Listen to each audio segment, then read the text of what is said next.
Welcome to Raging Bullets, a DC Comics fan podcast, episode 280.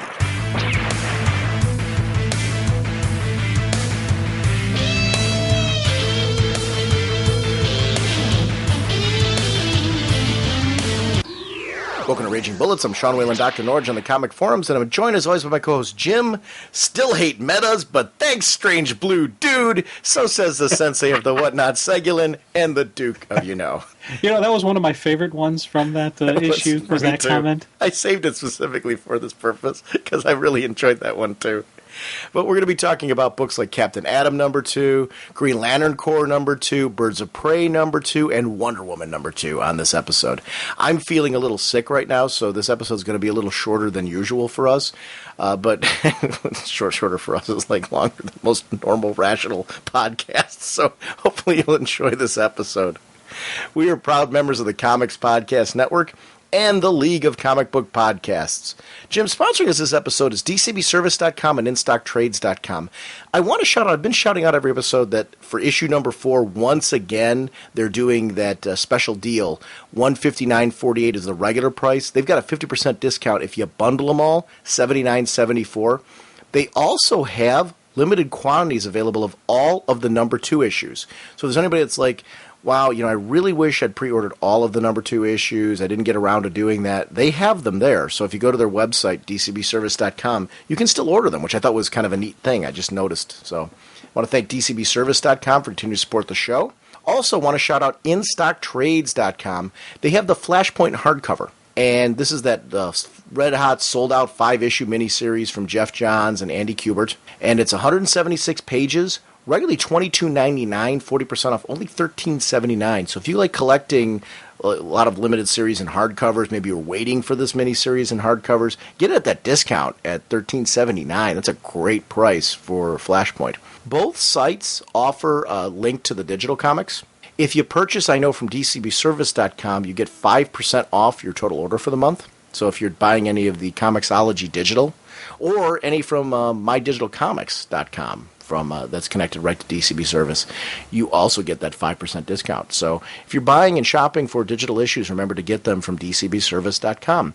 And I want to thank both DCBService.com and InStockTrades.com for supporting our show. James, what kind of a podcast are we? The Raging Bullets is a spoiler podcast. We go in-depth into plotline, story twists, and whatnot of the comics we're discussing on the show. So if you haven't read the books, you may want to come back later so you can better enjoy the show. Let's talk some comics. Nice work, Atom. What are these characters up to? Jim, our next review is going to be of Green Lantern Corps issue #2. Peter J. Tomasi, story and words. Fernando Pasarin, penciler. Scott Hanna, inker. Gabe, it's Eltaeb, colorist. Pat Brosseau, letterer. Dave Johnson on covers, Darren Shawn, assistant editor, and Brian Cunningham is the editor. And apologies in advance for any name butchery. You and I were talking ahead of time before this one as far as who is going to do the creative team, because we hate doing name butchery, but we know we do it constantly. And this issue is called Willful. Green Lantern Corps, Jim, this is one of those books that I'm having a lot of trouble, in a good way, deciding which is my favorite Green Lantern book, because each of the 3 books is very themed. And I'm taking out Red Lanterns from that because that's really its own piece. It's its own core that it's exploring. But these three main Green Lantern titles, I'm really having a lot of trouble deciding which is my favorite. And I got to give kudos to the creative team on all 3 titles for crafting books that are so unique and individual, because you've got Green Lantern, which has Hal and Sinestro in a very personal story. Yet when you look at Green Lantern Corps, one of the things I think that impresses me the most about this title, and that's been consistent in the previous run as well, has been the way that, yes, there are spotlight characters in this book, but I feel like every time they bring in additional supporting cast members, these are characters that have been gradually, over time, really well developed, really well fleshed out. They come from richly developed planets with their own religion, philosophies, ways of behaving and acting. And these are things that show up not only in their personalities and the way that they interact with other members of the Corps and in conflict, but also in the way that their constructs are developed. I mean, this is just an amazing title to me. And this issue, I'm glad that we're talking about this one in particular, because I'm really loving the setup that's been going on in the last 2 issues, and this one really a lot comes to a head. Oh yeah, big time. And I tell you, this, it's funny. We're both on the same exact sync where we're trying to figure out, having a difficult time picking one of the green titles, because as I'm reading it, it becomes my favorite. Then I read the other one, that becomes my favorite, and it's just, what it is there's so both, just this continuation from a reboot. Definitely is a reboot. There's definitely some changes to the characters, and the euthanizing them, or some of them are hey, what better term than euthan? Yeah, but do you understand what you're saying when you're saying euthanizing them? Well, that's euthanization of them. But there's a difference. You can also turn that into euthanizing. Well, true, but that's not my intention. No, I let you go with your euthaning. But they're not euthanizing the DC universe. Hey, go by what I mean, not what I say. You know exactly what I'm talking about. I do. But I think it's great that you said, I'm really liking that they're euthanizing the DC universe, the way they're euthanizing the DC universe. And I quote. Hey. Well, they got plenty of Green Lanterns. They can, spare a couple. Apparently. I want to go on record as saying I don't think anybody's expendable. I tell you, one of the things about this issue, because when we went through the creative team, one of the people I did not want to insult this individual was the colorist, because I am so much loving just the look of this book, and also going towards penciling, inking. I know it's the full creative team, but this is just something, with me, the Green Lantern books have always had to have that pop to it. And these definitely have it, and it's just, one, you got the bright green is a powerful color itself. You got the blood splatters, and then they're going from this really bright to this very grayish with all these dead bodies lying around. Then we go underground, you get the dark sarcasms. There's just these multiple different color levels and various themes that this one individual issue is pulling from, that it just really is something that impresses the heck out of me. A lot of different shading and tones that are essential to let you know people are from different races, locations are different, light sourcing is different. The color work, I agree with you, has been very essential on any of the Green books throughout their history. And I think it just continues to be kicked up a notch. This is a very, very beautiful looking book. It's funny, Green Lantern has been one of those characters. You watched Super Friends as a kid, right? Yep. So you remember Hal being on Super Friends? Or do you remember that? Yeah, I do. Yeah, I remember. Some of this stuff, especially when they brought in Sinestro and they brought in the Legion of Doom, and so you got to see. But to be honest, he never was a major focus for me when I was a kid. Really? Yeah, I thought it was cool about the ring and being able to create stuff, but as a kid, that whole yellow weakness thing really just kind of threw me. And I'm like, really? You can't stop a yellow baseball? Okay. All right, so that wasn't... I didn't realize that was... Let's actually talk about that. Let's go back to our childhood with Super... Because Super Friends, I think, would be a commonality for you and me as far as when we saw DC heroes as a kid. Who were the characters that, on the hero end, that stuck out for you as being ones that you thought were particularly cool? I still think he's cool. Superman. I've been a Superman fan since a kid. Okay. What other, was that like your main focus when you watched Super Friends, or were there other characters, or how did that work? I would say Superman was the main guy that I always wanted to see him do something cool. Batman was neat, and Wonder Woman was there for me.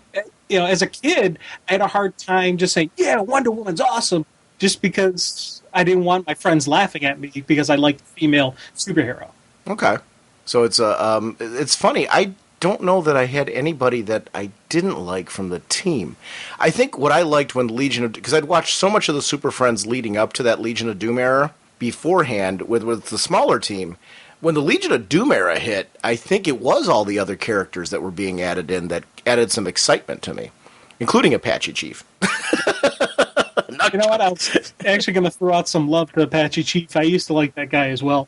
I thought it was just kind of cool, with the whole Native American vibe. And I was always a Tonto fan from the Lone Rangers, so I always, kind of have it. I was like, yeah, cool. We got a Indian superhero. All right. I'd like to see an Apache Chief book. I wonder if he's a character that could be modernized and done right. You know what I mean? Because I mean, he definitely fits into that '70s era. I don't know. I don't know if you. I suppose you could. I mean, you'd have to really rework him to make it less comical, if that makes sense, and cartoony, and make him more feel more fleshed out for today. But I always liked Apache. I'd read an Apache Chief book just out of nostalgia, I think. Although, he might fit in a great all-ages title. I don't know if he can carry his own book. I don't see people swarming out to buy, like, Apache Chief, the miniseries, or anything like that. Although I know I would. Well, we would, but, Yeah, I don't think... We're not the quote-unquote typical comic book fan. We actually would go with and give something that's completely different a try and say, yeah, I think this may work. Yeah, cool. Well, I think the typical comic fan does try new things. I think the problem is with the amount of books that are on the market. The question is, would they give it'd have to be the creator. You'd have to put like a Grant Morrison on it or something. Grant Morrison writes he'd write a really wicked Apache Chief, I think, too. Then it would sell. Dude, that'd be a freaky Apache Chief. Wouldn't that be awesome, though? Oh, you know who I'd put on that? The guy from Scalped. Jason Aaron's? Put him on Apache Chief. He'd do a great, because Scalp's how you do a Native American book today. Where you take that, like, really cool world and put that in there. Yeah. I think he'd make although, I don't know if we want to make Apache Chief that vicious. Yeah, that'd be a tough one, man. That you know what? It's funny as we're laughing, going, yeah, that'd be kind of neat. And I dig Scalp, so I was like, oh, but it's hard to take that that character that I have that in my mindset and put him in a modern spin on him, make him fighting off crime and whatnot from the casino end of it, and you get a little bit the lines of hero kind of get blurred a little bit.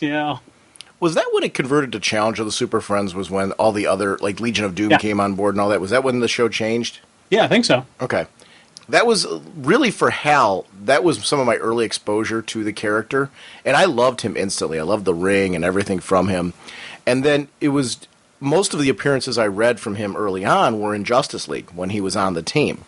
And then Gerard Jones's run, reading him there, that was my exposure to Green. I always liked Green Lantern. It was one of those characters that, budget-wise, I was not able to follow. I would follow him in pockets, where I would have, like, little runs here, runs there of Green Lantern books. I'd grab a mini-series here if there was one, like a Green Lantern Corps mini-series or something.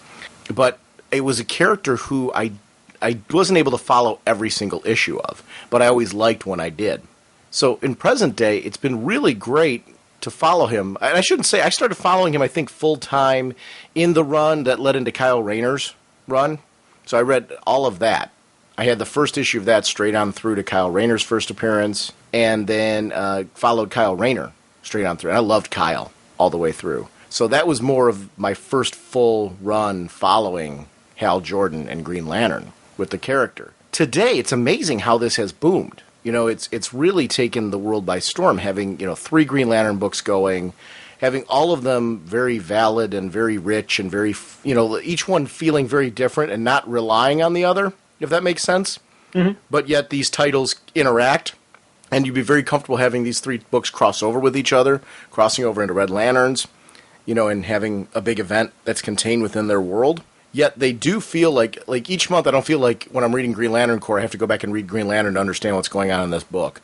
And I really appreciate that. It's I think that's a careful balance, and it's impressive that these creative teams are able to do that, and yet feel like that there are events in each book that is influencing the other one in some way, or that when you're reading like the Kyle Rayner book right now, that what's going on over there is in some way going to have a major impact to the other 2 titles. We just don't know what that is yet. I like that. I mean, it's an interesting way to be reading these books so independently. This event right now of what's going on in Green Lantern Corps, just in this individual title, and I call it an event because this battle with these alien creatures that are being introduced here, I don't remember ever seeing them before, the first couple issues of this. It's a great development of a villain if it was brought in before, because this is taking somebody, I don't know this villain from anywhere, and it's, I'm assuming the big bad might have some kind of, the one who's with the hooded, cloak, the master that they keep referring to in this, might have some history that we're going to all of a sudden go, wow, oh my gosh, they brought that character back. It could be one of those situations, but his like little ninjas and things like that have willpower, I'm like really impressed because I like seeing a villain where it feels like the Green Lanterns really have to show what they're capable of, really put all their will into defeating it, because these are really the antithesis of what they're doing. It's kind of going back to what the old Yellow used to be, if that makes sense. Where they really have to fight to overcome it, and I love that. Oh, big time. And, it's this, one of the cool things when they first show the hooded figure underground and you have those green lanterns that are surrounding him, providing the only color, but it's that green shade cast out over the minions that are kneeling. I thought that was just a really cool piece, especially when the guy's handing over the severed fingers and you're seeing the bad guy's hand. It looks like he's got rings on his hand. So this has got to be somebody from the past. Yeah. I'm thinking that too. I don't know who. I have no speculation or feeling on who that character could possibly be. But I am feeling like this could be somebody from the past. Or, we've seen these creative teams add to the past. Right. Show us dark corners of the Green Lantern verse that we didn't know about. Secrets that the Guardians have been keeping. This guy has a major beef with the Guardians. To the point where this religious cult of aliens that he's cultivated and put together when they're restructuring their world believes that the Guardians have wronged them and that this being wronged somehow justifies their actions, justifies stealing resources from other worlds. Stealing the water from the one planet and then stealing the people from the other planet, because it does look like they're trying to steal the plant life, the vegetation from the world. But they're actually stealing the people because they excrete things that can create a livable, breathing atmosphere to their world. To be able to do that and to justify this as the Guardians did this, which is that how you're reading that they're feeling like the Guardians wronged them, so now they have the right to pillage these worlds to undo what the Guardians did on some level? Is that how you're reading this? Yeah, I'm thinking Manhunters did something. When the Guardians first let them loose on the universe, they did something to this world. Because we've seen that already where they've destroyed life. So maybe the same thing kind of happened to this guy, and it's payback time. Yeah, that could be it entirely. I don't know. I don't really have any speculation on it. That's as good a guess as any, going back to the history. I like that you figure with the longevity of the life of the Guardians, there's so much that we don't know that they've done.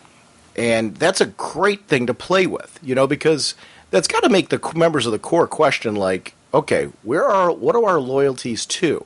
We believe in the Corps, we believe in the philosophy of the Corps, but the guys who created the Corps, the masters of the Corps, I think you can believe in the philosophy of the Green Lantern Corps, be a loyal member of the Green Lantern Corps, but question the Guardians and question their leadership. Do they even fully believe in this Corps that they've created, or the philosophy that they've created in this Corps? Or is it just that they've shut themselves off so much from their past? I don't know. I find myself really right now questioning the Guardians a lot, and I love that this would be something the Corps themselves would be doing. Where you'd have a faction of completely loyal Lanterns that will believe in the Guardians no matter what they do. And then, some of our other Lanterns that we know have more free will and would look at these atrocities and also the collateral damage of their Lantern friends as something I see, some of the Lanterns like Hanu, kind of being one of the ones that'll say, hey, wait a minute, what are you doing here? And then, what's the name of our buddy who gets dissected? Oh, Eisman? Yeah. I see, who's one of my favorites because I love that whole Rand Thanagarian thing they had going on when those two were originally introduced. But I love that he's going to have a major beef because he's really upset over his fellow soldiers, his fellow friends, being hung up and strung up like this as examples. Their fingers taken, which is a major insult, because their rings weren't. The rings were, so you can't even argue that the fingers were taken for the purpose of anything other than being a slap to the face. It's really a disrespect. I can't think of any other reason why they would do something like that to them. So their rings have been taken. Their fingers have been taken, and the rings are obviously seeking out new hosts. I'm glad to see him so outraged by this, because who wouldn't be? These are your brothers. These are, it's like any police or military force. These are people who have to rely on each other in battle. Many of the people who are strung up may be people who he's saved in battle or who have saved him in battle. We've seen major events in the Green Lantern Corps. There's a lot of things that have happened on and off camera where we've seen large numbers of members of the Corps fighting together. So how many of these people that were strung up here were people that he knows specifically? Well, he mentioned the one by name, say that they went to like the same class together, so he knew the guy personally. Right. And to see them, like just impaled like this would be something that was earth-shattering. I really loved that because there was a horror to this. You felt like immediately you wanted to rally alongside them, which I think is really important in this book. Like, I felt like I wanted to throw on a ring and fly along with these guys and kick some butt, And I love when they were analyzing it and we see them sitting there saying, like, let's leave these dead bodies here for now as a reminder of what happened. So when we catch these guys, when we bring them to justice, we make them do the burying. This will be part of their, community service, whatever you want to call it. I love that we see, though, different lanterns thinking in different ways. John Stewart, being the voice of reason. Let's find them. Let's focus on that at the moment. We're so busy thinking about revenge and how to make them pay. We don't have them yet for that purpose. It's cool because I think when you show a group this size, you've got 6, 7 lanterns there that are our main focus in this sequence of events. You've got to show why each one of them brings something to the table. Why this is a squad. And I do feel like as they go off into battle right now, this is a squad.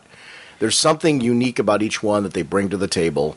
There's leadership opportunities. You see Guy Gardner. Guy Gardner's really kind of the squad leader at this point. John taking obviously a major second-in-command role.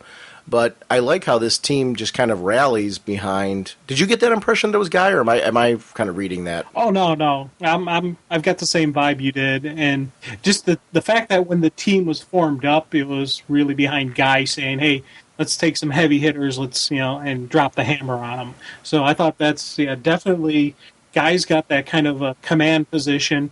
He's the honor guard. It's there is respect for him and a lot of the Lanterns still have issues with John Stewart because of everything that happened with Mogo. So, definitely. And it's funny as you're talking, I'm sitting there just nodding my head saying amen, because this has been a great exploration of team dynamics. And it's a team that's really just been thrown together. We only have 2 issues of them together, but we can tell that they've been together. They've worked together. They've trained together. They understand one another. Now, there's gonna be some differences amongst the team. It happens on any team dynamic, but we do see one solid common goal amongst them. And for me, that's a really great team dynamic feel to it. Talking about the artwork, the planet Zabas, when they were showing that other portal open up, and the Lanterns have to react to that. There's an issue. And actually both sides are noticing an issue there. The Lanterns are obviously trying to save the people on the planet, not realizing that it's not the vegetation that's being targeted because of the water, that it's the people that are the natural resources that are being pulled. But I love this, that the other side recognizes that there's a Lantern presence that is delaying what they're trying to do, that is halting what they're trying to do. And this causes the first major confrontation, the skirmish between these two different military bodies.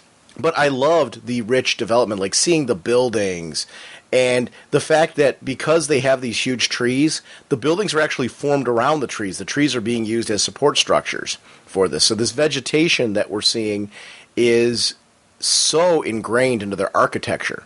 I love that. I mean, that careful development of this planet. I don't remember seeing this planet before. It may have been in other Lantern stories, but it was something that in this issue, this world stood out to me as one that I'd like to visit. You know what I mean? I'd love to actually go to this place and like walk around the buildings and go up to the top where that tree, that trellis up on the top where the tree was, and the 2 trees were interconnecting it, and just the different layers of it, and seeing how they structured their architecture and stuff.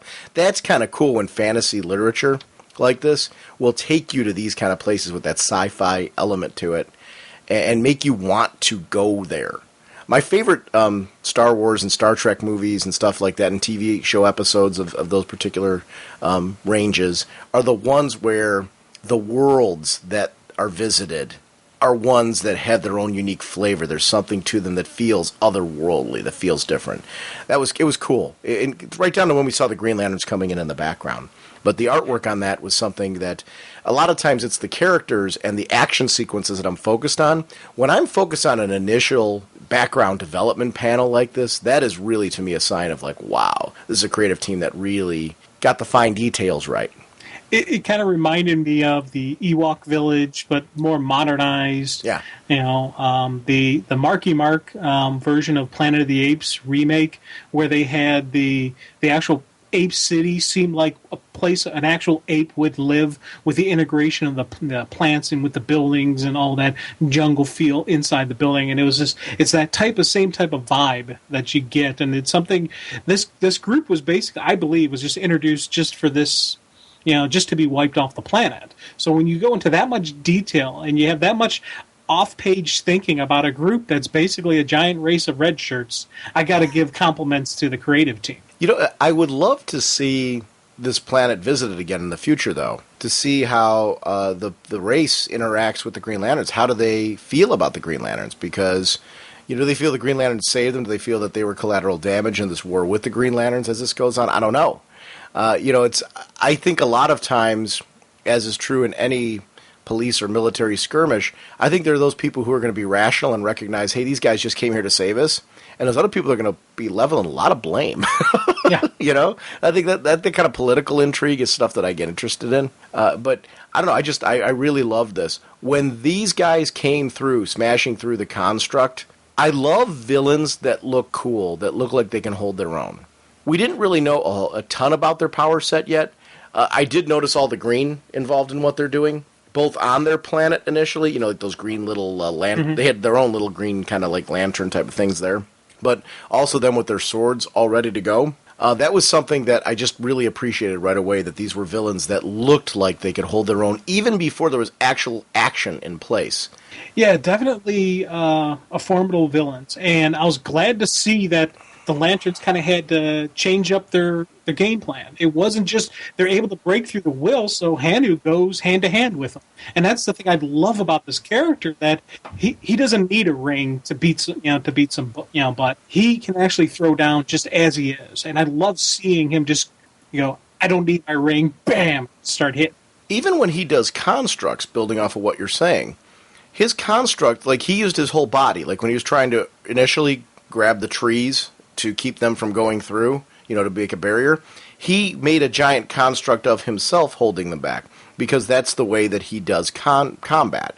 So I agree with you on that. That is something I've really enjoyed about the character, was seeing that kind of distinction with them. He reminds me, to a certain extent, of Kilowog, but it's taken further than when Kilowog does it. Like, I guarantee you, he and Kilowog, are buddies on some level, or if they aren't, the two of them start hanging out more, they will be. Because there's so much in common between the two of them, from their honor system straight on through to the way they like to operate in battle. It's something that I find that's interesting about the character of Hanu or however it's pronounced. But I really, the more I'm seeing this character brought into the Green Lantern universe, the more that I'm enjoying him. Now, with Aizamot, that's Tomasi backwards. Is that really what it is? I didn't even notice that. That's funny. Yeah, and that's something it's funny. I heard it at one of the cons the one year, and after that, I was able to remember his name from then on, just because when they said that, I was like, oh, wow, yeah, that's neat. I wonder, that was kind of a cool little distinction. I wonder if there's other ones that are other lanterns that have that kind of distinction of being somehow linked to specific creators. I would imagine there probably are. What did you think about him getting chopped up? I'm assuming we're still going to have him as a lantern. You know what? That's what I call tough. You have both your arms ripped off. You put your ring on your tongue, and you're still able to do constructs, still able to have the willpower to actually do the deed. Outstanding. Well, his legs are gone, too. He's lost everything, arms and legs, which really impressed me. Oh, yeah. Okay, yeah. He lost arm. Yeah, he only has his tail left. Oh, that's tough. You know what? I got to give full credit where credit's due. And you have your arms, legs ripped off, and you're still able to focus. If I get like a paper cut, that's going to draw my attention, and I'm going to lose, control of my constructs. This dude went through a pretty nasty experience, and he's still fighting. Am I the only one that's a little worried for Tomasi now that he would write this? Knowing the name background now? Let's see. This guy's got my name backwards. Let's rip off all of his limbs. He's also making him look tough. So he is. Who knows what's going to happen next? Because I'm assuming we're going to give Green Lantern constructs for arms and legs, or maybe some cybernetic implants, because they've got the knowledge of the Guardians. Sure. Don't tell me the Guardians can't make a cybernetic outfit if we have that on Earth. So I'm thinking maybe we'll see him armored up, maybe a little bit, tougher looking. Yeah, I really liked it. I liked it that it was a character I cared about.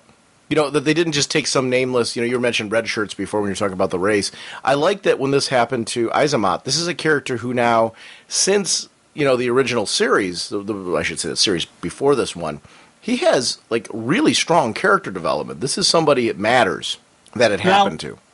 The other thing that I find impressive is able to talk clearly with a ring on your tongue. Well, you don't know how clear that is right there. Well, although he's got an awfully big jawline. Yeah, true. So he does have a little bit more advantage than I do, but yeah. You got a much smaller space to deal with than he does. I mean, that is one, I want to see his toothbrush. Because, that is a big jawline. So, I think you can get away with having a ring on your tongue. Yeah. If you're doing that. But I agree with you 100%. This shows that this guy's a veteran. He has been around long enough to know that no matter what the situation is, you need to make sure you've got your ring, to try and survive. This is a warrior. And you're right. My respect for him, which was already there, has jumped up another level. In spite of his rage and his anger and the fact that he was going after revenge for his fellow Lanterns, he still had the wherewithal to do that. Yeah, he definitely kept the focus, which, to me, is funny. Part of me thinks that's the whole plot, the whole point behind what the big bad's doing by putting him on spikes, by cutting off the fingers. They're trying to throw them off because it's a battle of willpower. Their minions, their ninjas, use what appear to be Green Lantern weapons, but in forms of blades, so it's whoever's willpower is the strongest. So what do you want to do? You want to instill fear. You want to instill rage. You want to throw any other emotion that you can throw at the Green Lanterns to maybe cause their willpower to slip a little. And I think it's a great move, and especially the ending. I love when he comes flying through, and as we said, he's completely decimated, but he's got the whole army behind him. And just the look of that wormhole opening up and all of them coming through was one of those, ooh, I gotta read this. It was one of those endings that had me so hooked in that I'm like, I gotta go. I need this. Well, especially with the sheer amount of willpower being thrown out there. These, the Lanterns have to really struggle and fight with all that's within them. I really loved that issue where we saw Green Arrow, put on the ring, and we got to see exactly what it took for him to construct an arrow. Mm-hmm. Ever since seeing that issue, it really added to me this sense of what it takes to be a Green Lantern. When Ollie was talking about, wow, they do this all the time. This is what they go through every single time they make a construct, and how hard it was for him to do that. This sequence has more meaning to me because of that issue. Just because I just have this sense of, wow, it's really, this is why it takes a special person to wear the ring. It's not just having willpower, it's being able to channel it, being able to focus it, being able to consistently pull that in from yourself and never back down. This moment when we see it with Hal and John, I just really love, not with Hal and John, I'm sorry, Guy and John. I really loved seeing that because this is why these guys are on the honor guard. These are the guys who will say, and I love it that it's the oath, that the oath sometimes is that way to channel it. That's for them, when they're most pulling in. You would imagine when they're charging the ring, they have this sense of power building within them as well as they're recharging the ring. I love that is something that focuses them. It's a rally cry. It's and it rages out in lettering. Great example is, beware our power, Green Lantern's light. The whole, I don't know which, I'm sure there's multiple members of the creative team that are responsible for that moment, where it's just a little bit larger lettering. It gives you the sense of them really yelling it out, is a way of, anytime that you're yelling something, you're channeling that emotion in with you as well. I just loved it. I thought it was really, really cool. These are great villains. These are villains that I want to see as reoccurring villains. Not overused. I want to see them, this arc be one where there's a great resolution down there. But these are villains that I want to see come up again because of the fact that you can see them being the perfect foil for the Green Lanterns. They're going to train because they trained in order to be these people right now. They didn't just grab these swords like 2 days ago and have these abilities. They have trained their whole lives, I'm assuming, to be the people that they are. So that's what I want to see, the history. What led to this? What led to them training? What did they go through? I don't know that I necessarily need to see all that in this arc. That would be something that would be fun to explore gradually as these villains reappear. Those little bits and pieces of it. But I really enjoy that. And are all these guys from the same race? I don't know that we know that. They could. I'm taking it to be that way. They're all from that planet. But, is there more to it? Are there other people there that have been wronged as well? Or is the leader even from their world? I don't know. There's a lot of questions that I have. I guess I was taking it that they were all from one race, but I don't know that that's necessarily been established either. I really enjoyed this issue. If you're going to do a final page panel and have that many things coming through that portal, my question is, how are the Lanterns going to survive? Because I don't see them winning. I see them surviving. Yeah, this is going to be one of those, and it's a great way to end an issue to get you so wanting the next issue. This is a great tease, and it was just a beautiful full-page spread because you got the the ninjas or whatever you want to call them coming through the portal, and it just wow. And it's funny even just looking at the little background stuff because just the color variations that we get on this one page from top to bottom is, because the lanterns are all reflecting in the blue aura of the wormhole, but then above that you got the regular city, with the green landscape and the pillars and the buildings and whatnot, and then in the center of this blue mass you have this, this horde coming out after you. It's, I could actually, this is another just great example of wow artwork for me. Do you see the squad being able to win this? Well, because considering that who they are, they got a shot just because, they're that good, but I don't know how they're going to do it. I don't know what they're going to do to pull off a miracle on this one, and it will take a miracle to take down this unit because this is everything coming right at them. And they had a tough fight with just one strike force. They got the rest of the army coming down on them. I don't know what they're going to do because they can't do a full-on retreat because that'll leave the planet abandoned. See, I see the enemy getting what they want and leaving before I see the Lanterns winning. Well, I think the enemy already got what they wanted. They already have enough of the bodies, I thought, that they needed. So they're just sending this horde through to take out these Lanterns that are there. Or to grab their people.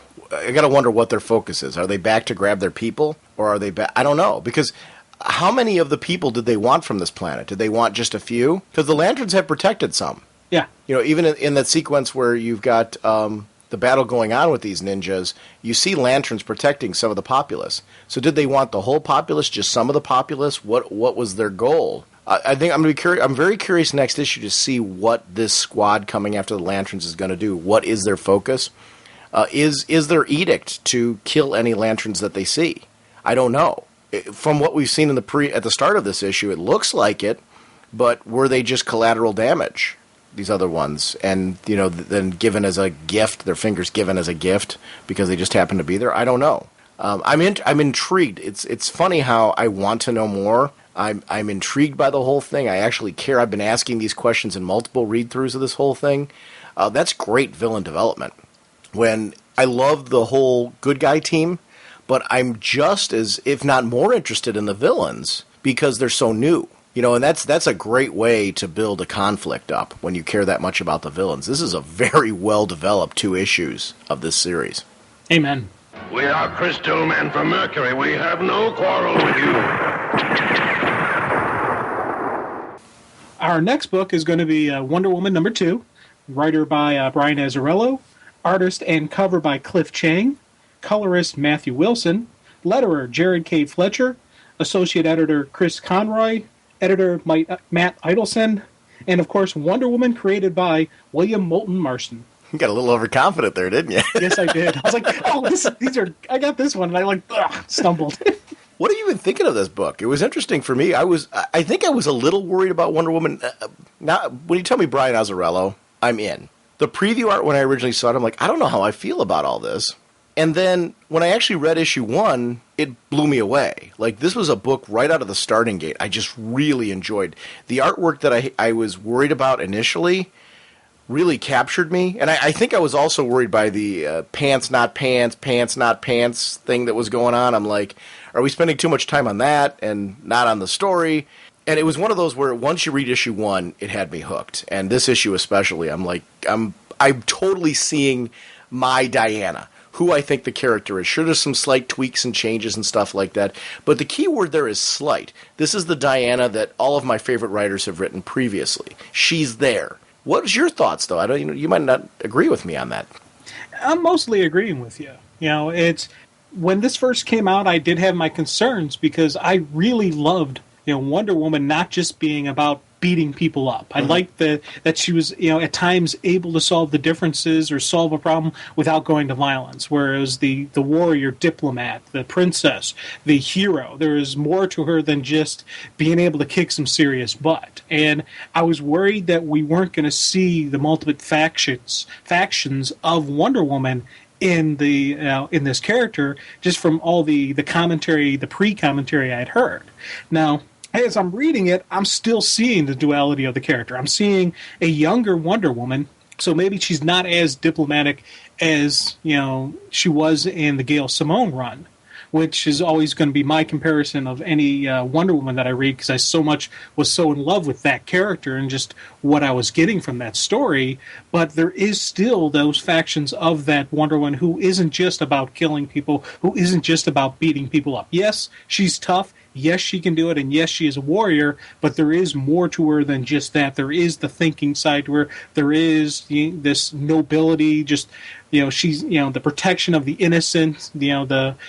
She's trying not to choose sides between gods, but in the end, she knows there's this human who's stuck in the middle, and that's who she's out to protect and be their guardian. And I love seeing just that kind of side of her. And then as they're tweaking with her origin and her histories, I'm like, you know what? I'm liking this as well. When they first announced who her father was going to be, I was like, that is changing Wonder Woman, but I don't know. I'm thinking it's going to be a pretty cool story layout and where this is going to go. I'm with you on that. Everything you said about her factions or facets, or however you want to word it, her multifaceted personality is really essential for Diana. She's not a one-trick pony. She is a character that, yes, in her initial appearances, she comes across, anytime a character should see her initially, as this really strong warrior. But that's not all there is to her. And you need to showcase the compassion of the character, because I do think that is a quality that's essential to any Wonder Woman. And that's here with her, because, I mean, really, for the stuff she's doing when she's protecting Hermes and when she's protecting this girl, she has no reason to have to protect this girl. But she's doing this, knowing that bringing her to the island could be causing immense danger to all of them. That is compassion. I love that about her. I love the way that she's reacting to it, that, to put yourself in the firing line of your own people to protect this girl, because it's clear she's been away for a while. They didn't know that it was her coming back until she identified herself. Yeah, oh, yeah, definitely. And it was kind of interesting for me seeing that side of it, just as she's approaching. And it was one of those things I was wondering, okay, I want to know more about Paradise Island. I want to know more about what's happened here, where they're coming from. Why has she been away? Is it, a self-imposed exile? Is it more of she had to be away? Is there a story behind it? And there's, again, it's stuff where when they're redoing Origins, when they're, redid this reboot, Wonder Woman is a character I am curious about. And the story we're getting from her right now is a really neat story. So curious, neat story, looks really good. This is definitely in a win category for me, and it's something I'm enjoying, which I was worried about it because I had such high hopes and high comparisons for it. Revamping and modernizing the gods was really important for me, in the sense that I always liked the gods in the previous run. So if you can't ignore them in this. You've got to have them in there, because I think it's one of the unique parts of Wonder Woman. I used the comparison in the past on the show of the video game God of War when I'm talking about Wonder Woman, because I just feel that video game kind of encompasses how to bring Wonder Woman into mass media. There should be something about her. Like Kratos' story in God of War, yes, he's this warrior, and you see, this intense violence to him, but there's another part of him that is developed in that character. And I see a lot of echoes of what would make a good Wonder Woman video game. And I think Diana's differences are what would make it fresh and unique. It wouldn't be a God of War quote-unquote clone. What I'm saying is you could take all of that and then branch it out to an animated series. Actually, the movie that we saw, the animated movie that was released, was that last year? The direct-to-DVD release? Or was it the year before? I don't remember. That Wonder Woman animated movie I thought was just a perfect example of something that could have been taken and made into a video game then, thematically. I think that it's just, Wonder Woman's a character that I think when you understand her and she's developed properly, she has a lot of mass market appeal. And this book really develops that. Just like my favorite runs have. You mentioned Gail Simone's run, the George Perez one. I could keep going on and on. Phil Jimenez did a terrific run. You just keep going on with the cool runs that William Esner Loeb's, some of my favorite runs of this. And this has that. It's really important. So I was glad to see. I was more afraid that when they were saying that the gods were being revamped and we'd have to try to figure out who they were, that they wouldn't be as much in the forefront as they are. And I'm glad to see them in the place that they are in this series. They should have a major prominent role. I don't think that every Wonder Woman storyline has to feature the gods. I don't mean it that way, but they should be something that definitely feel at the core they're a part of her background. And what do you think of the costume? Like, now that we've had a chance to see it more in practice, what do you think about the end choice that they went with? I like it. I'm okay with it. I personally liked long pants, but they're not going to go with it. They went with this. And to be honest, they have, if you look at the way the Amazons look, there is a definite connection between what Wonder Woman's costume is to where how the Amazons look. So it's now not about her wearing a bathing suit. It is about, the actual, costume that her people have, but modified for fitting in with the outside world, which I understand was when Wonder Woman was first created, they had a whole story behind why she had her costume the way it looked. There was reasoning behind it. So I'm okay with what they got. For me, it's always been more about the character than what she was wearing. And I'm seeing a cool Wonder Woman. I'm seeing a good-looking costume. I'm like, move forward. Let's continue on. Let's get some cool action going on. I love the costume. And I'm with you on the sense that I actually liked it better with the pants, but I don't dislike this version of it. I like the color scheme of it. I like that it's a strong enough nod to Wonder Woman. It's not like something where you're like going, oh, who is that character? That was my big worry with costume revamps with this character. You want anybody who picks up this book and looks at it to know immediately that's Wonder Woman. Because Wonder Woman is a character that I do think is universally recognizable worldwide. As far as she's been around forever. I think she's somebody who we've seen in a variety of different media. So if you're going to revamp her costume, you got to do it carefully. It's okay to tweak up the colors a little bit and certain elements of the look, but you want it to look uniquely Wonder Woman.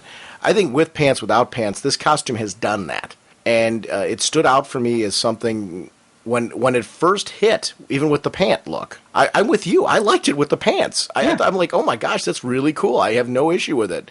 And it was one of the first revamps of a Wonder Woman costume that I've seen where it was like, a heavy revamp that I was like, wow, okay, I'm into this. I can dig this one. More so than the one prior to it, which I grew to love as well. But this one, right out of the starting gate, I'm like, okay, they got it right. They stuck to what makes a Wonder Woman costume work.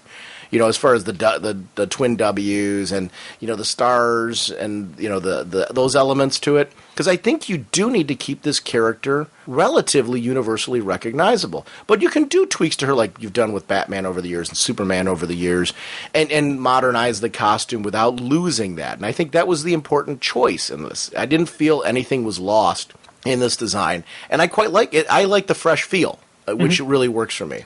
It grew on me immediately. The art was something that was interesting, where when I saw the preview art for this, I wasn't crazy about the interiors for this book. Now actually seeing 2 issues and seeing it in practice and seeing the motion of it, I'm going to totally do a 180 on that and say that I love the art. I think it really has captured I thought Paradise Island was captured terrifically. I thought it was great to see the action sequences and all this were just really well developed. The emotion being drawn through in these sequences. It's a very tough issue to do because you're making some major changes in this issue in the sense to Diana's backstory. The whole Gumby thing now is basically being wiped out, right? Because she's no longer the... If we're taking Strife to her word...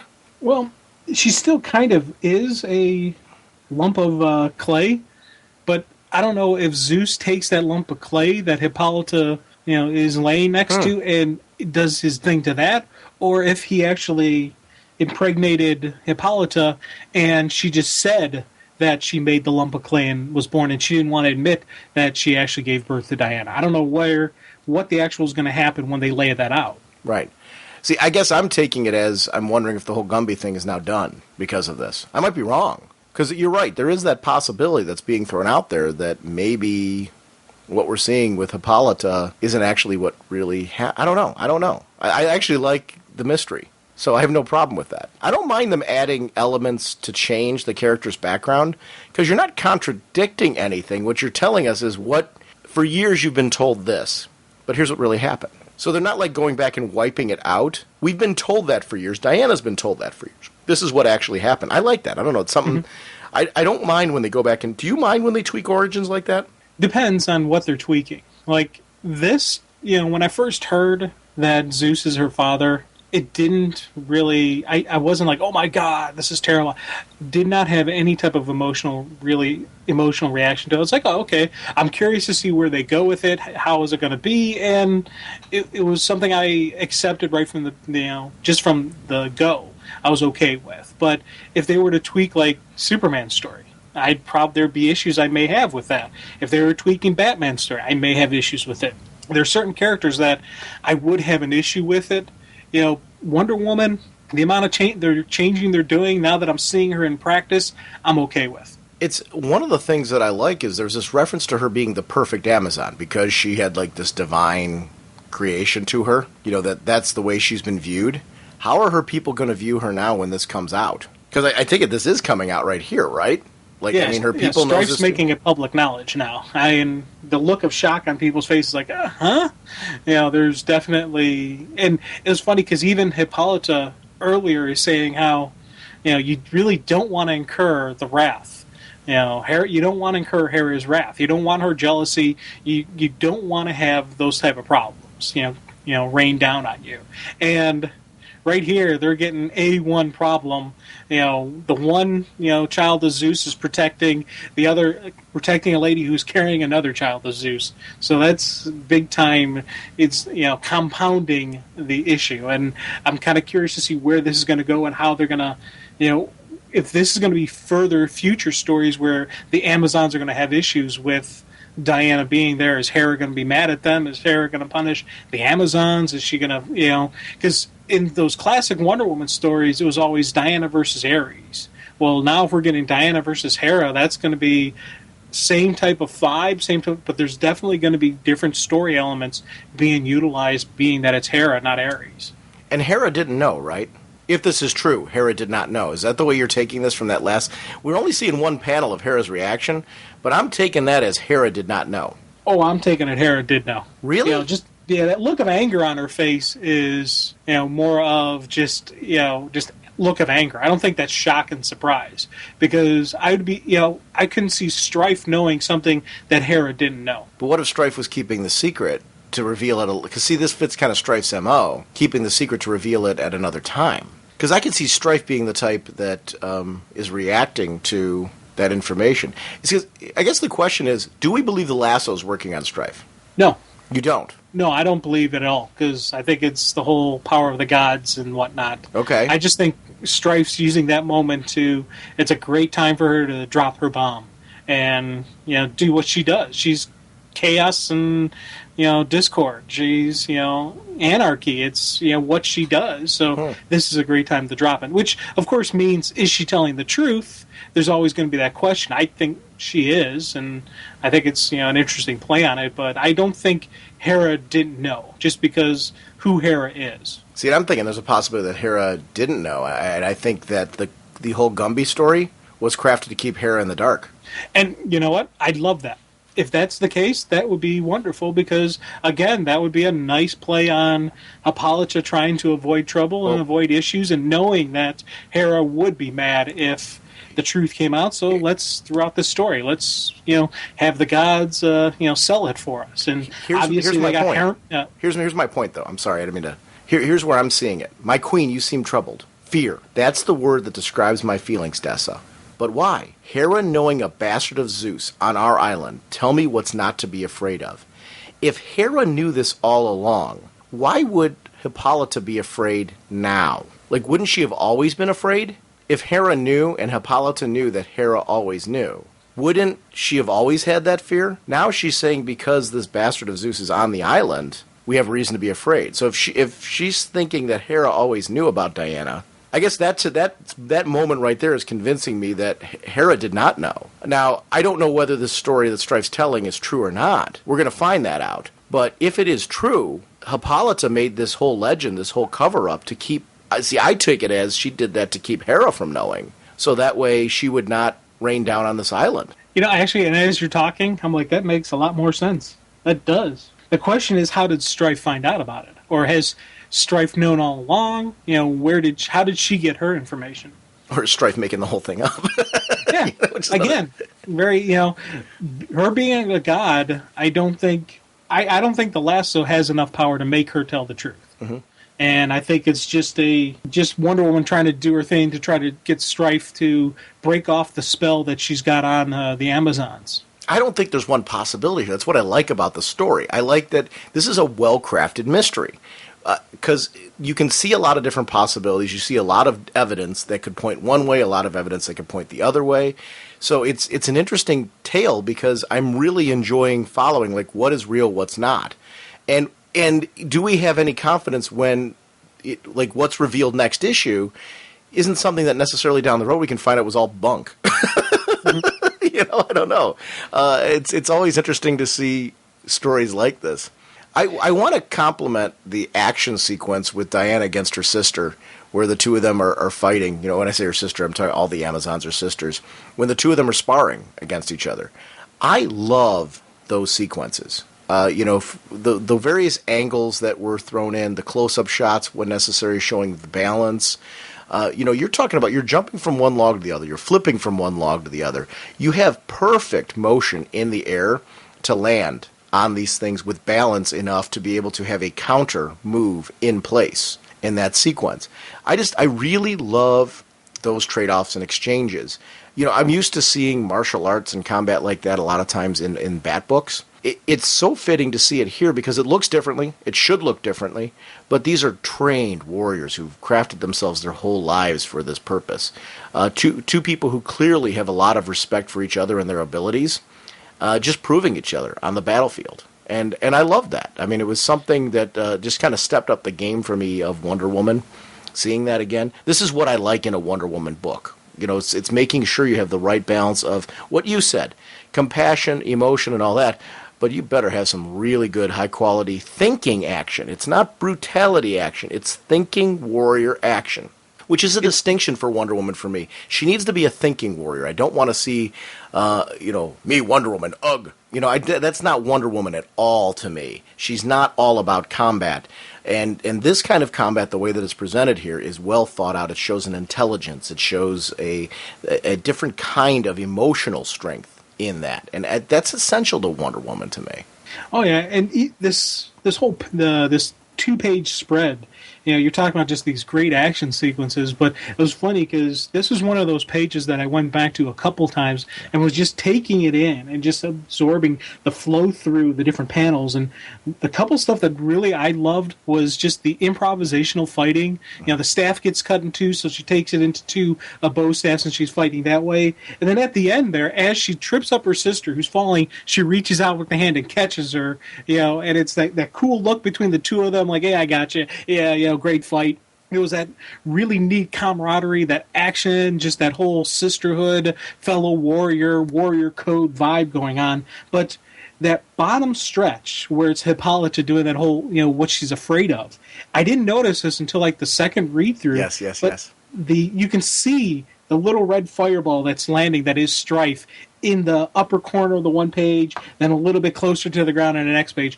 I completely missed those, and it's a bright red on a blue background, but I was so focused on reading the words that I didn't see it until second read through. I was like, oh, that is so cool that they put that little background, you know, setup for the big boom. Am I the only one who fell for Strife's ruse the first time through? Like, when I was reading it the first time through, I'm like, how is Strife pulling this off? You know, we're seeing the Amazons run through. Did you think they were turned on each other in the first time through? Because I didn't.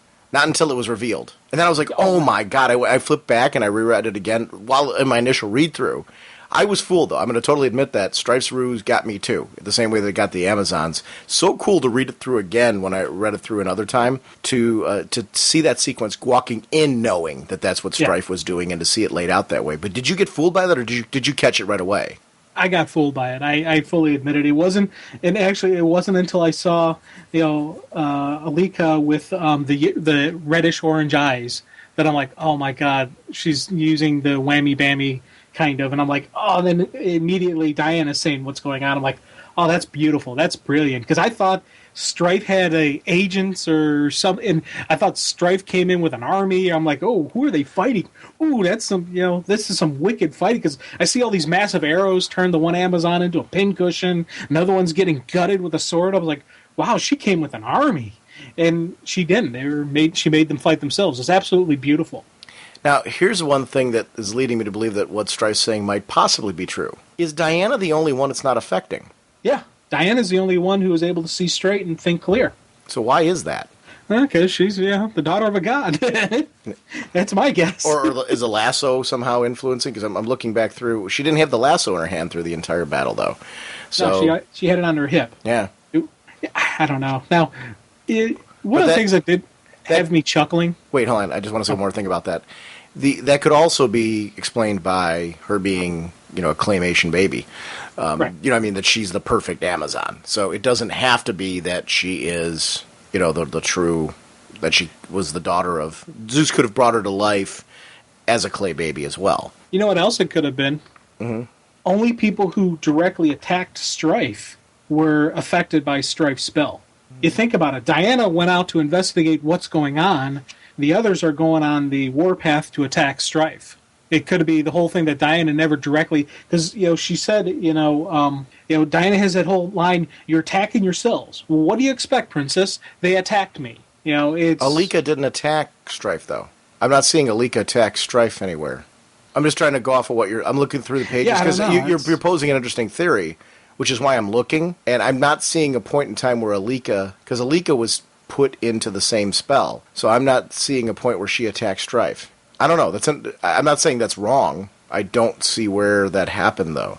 It's cool. Whatever's actually happening there, it was just such a very cool, very different sequence of events where they became their own enemy because of the powers of Strife. So I don't know. It's very fun. This is a good book, really. Like 2 issues in, and I thoroughly enjoyed both issues. And it's a book that, Wonder Woman's always one of those that I never understood the sales numbers of Wonder Woman. It's one of those, if anybody listening to this, if you haven't tried out a Wonder Woman book, do yourself a favor, because to me, she's one of the absolute coolest characters around. And my love and respect for this character has only grown as more writers who of top caliber have taken on this character. I've been a fan of her since the George Perez run, which was really kind of my first time reading Wonder Woman extensively, and following a specific creator's run with the character. And then as time has gone on and more great creators have gotten on this character, I've really begun to appreciate what Wonder Woman's all about, the character's backstory, and what makes her unique and different to Batman and Superman. I think that's really important for the character. She's a top-tier character who has something different than either of those 2 characters, and it's a very unique character. So if you haven't been reading Wonder Woman, don't let the fact that if you're a guy and you're like, I don't usually follow female characters or something like that, don't let that throw you off with this character, because there's a lot to love on both sides of this, whether you're a male reader or a female reader for this character. Give the character a chance, and if you're enjoying the first 2 issues of this run, do yourself a favor and check some of the character's history out. Some of the great creators that have touched this character over the years. There's a lot of incredible Wonder Woman storylines out there that are collected and traded and well worth picking up and following and reading, because Wonder Woman is super cool. So I don't know. Anything else you want to say about Wonder Woman? No, that's about it. Green Lantern, let you and I destroy that space junk. Jim, for our next chat, I want to chat about Captain Atom number 2. I almost said number 3. I'm ready for the 3rd issue of all these titles. J.T. Krull, Freddie Williams II, writer, artist, storytellers. Rob Lay, letterer. Jose Villarrubia is the colorist. Stanley Artgerm Lau is on the cover. Ricky Purdon is the assistant or associate editor. I'm not sure if it's assistant or associate.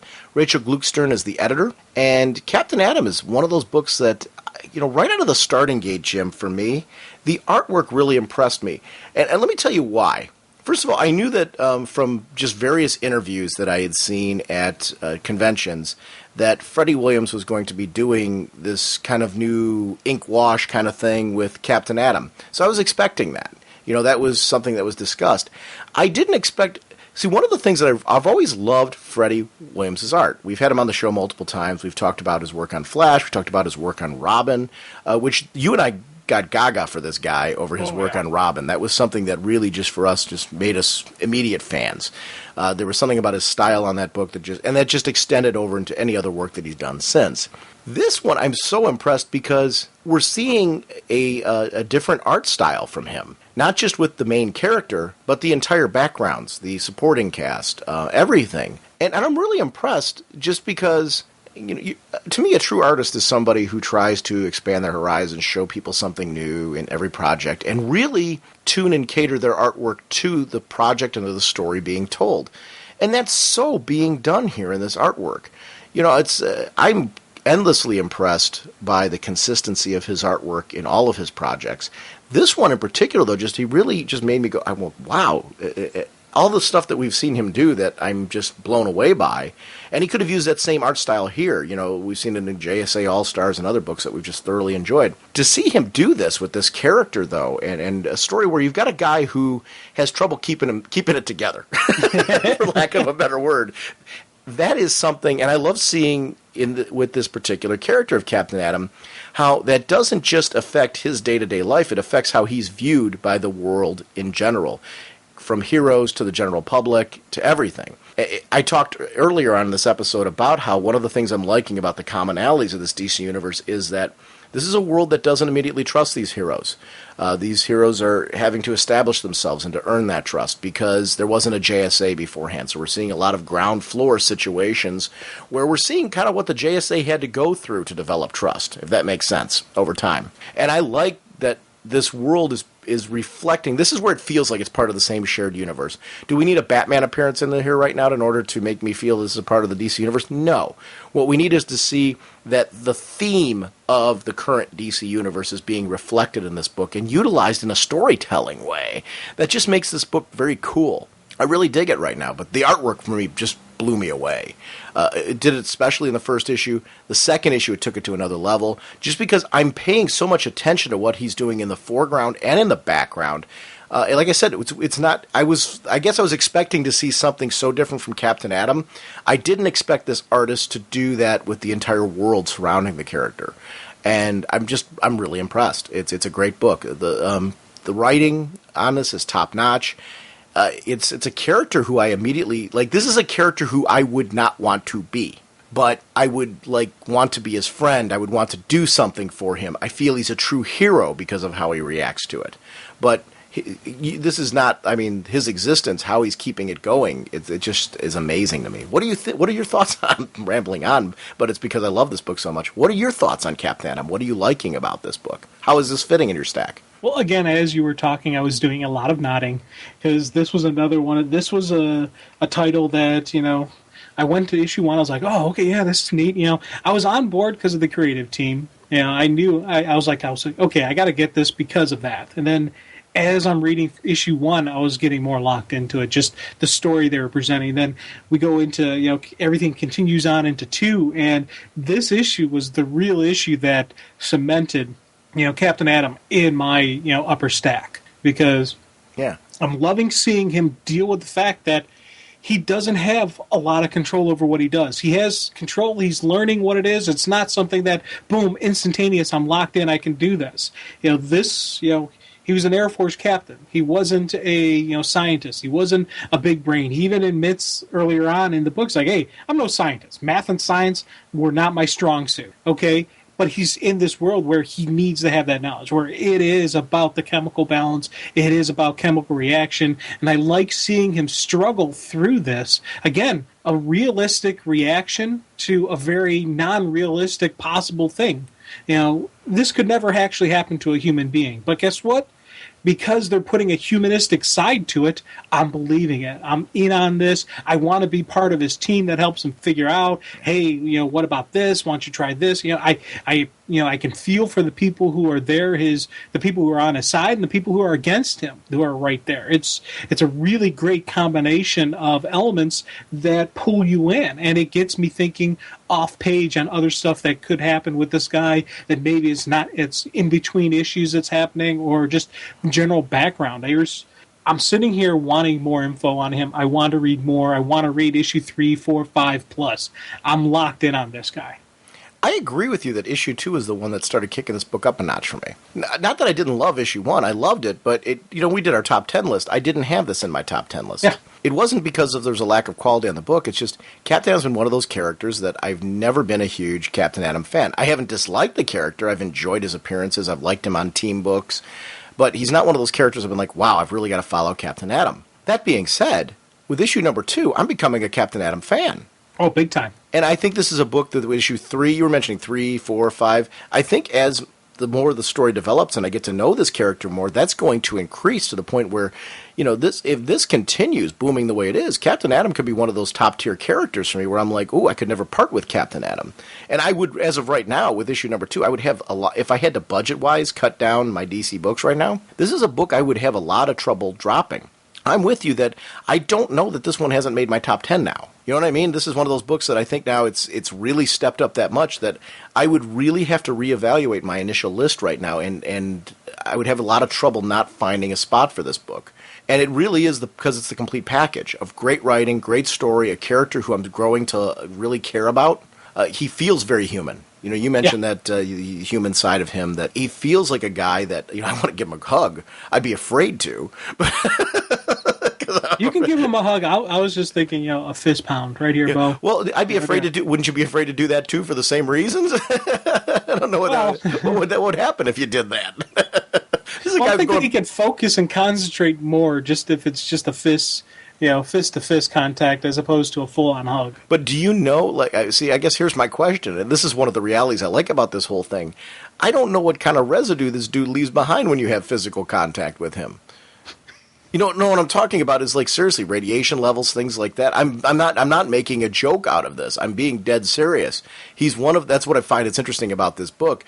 Some of the fears toward this character that were expressed in this title was something that I'm like, okay, I get this. I think I would feel the exact same way. Got big blue dude who, is, can't hold himself together because of what he's made of. If there's no containment to this stuff, what does that mean when you are around him in close proximity? We don't know that. I like that exploration. It's an honest exploration of that with the character. It's something I'm enjoying about the book because those around him are dealing with that. Those closest to him are ignoring that. I think we see the scientist who's trying to help him. That female scientist is trying to help, which I really like that. I get the feeling like she's got some feelings there that can be developed as the series goes on. It'd be interesting to see if those two do develop a relationship, which it seems to be where they potentially is heading. What could a relationship be like with a guy like this? Yeah, that'd be tough. Well, it's like Watchmen. Sure. And everyone's been comparing him to the Dr. Manhattan, which yes, there's definitely a solid comparison there. And to be honest, I kind of like it because the power levels that he would have, he should be able to do this kind of just go beyond what it was. He is, for all practical purposes, I'd say the most powerful being in the DC universe now, which I always gave that title to Superman. Well, we're seeing stuff out of Captain Atom that is just ridiculous power levels, and I'm enjoying it just as much, even though you have this level of power. It is the personality, the human side of him, that's keeping me into the book, and it's not making it an unreasonable book. And you mentioned the two doctors that are trying to help him out. The one kind of responsible for what happens to him. The other one has feelings for him, but they both have that personal connection.